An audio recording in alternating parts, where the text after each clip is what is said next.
직업계고를 나오면 대기업이고 공기업이고 갈 수 있도록 하겠다던 정부의 약속이 10년을 못 가서 흐지부지 됐습니다. 최근 들어 고졸자의 취업은 더 어려워지고 고용 형태는 더 불안정해졌는데요. 이 직업계고 관계자들은 정권에 따라서 고졸 채용 정책도 변하면서 이런 혼란을 부추겼다고 지적했습니다. 고졸 취업 연속 보도 금창호 기자입니다. 산업수요 맞춤형 고등학교 마이스터고까지 만들며 고졸 취업과 직업교육에 박차를 가했던 이명박 정부. 교육부는 고졸 채용 활성화를 위해 기업과 업무 협약에 힘을 쏟았습니다. 삼성전자와 현대자동차 등 대기업 5곳이 동참했고 금융권 기업들도 고졸 인력 8,300명을 뽑겠다고 약속했습니다.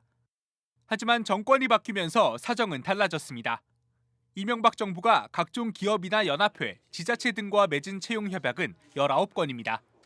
그러나 박근혜 정부 들어선 그 수가 2건으로 대폭 줄었습니다.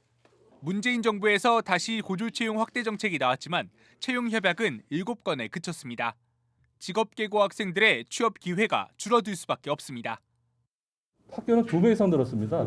근데 이렇게 힘을 실어주는 포인트들은 줄어드니까 굉장히 힘들어지는 거죠, 이렇게 되면. 마이스터 전형을 추가로 좀 만들었으면 좋겠는데.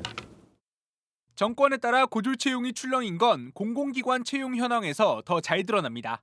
지난 2012년 고졸 신규 채용 비율은 12.4%로 전년도에 비해 3배 가까이 늘었습니다.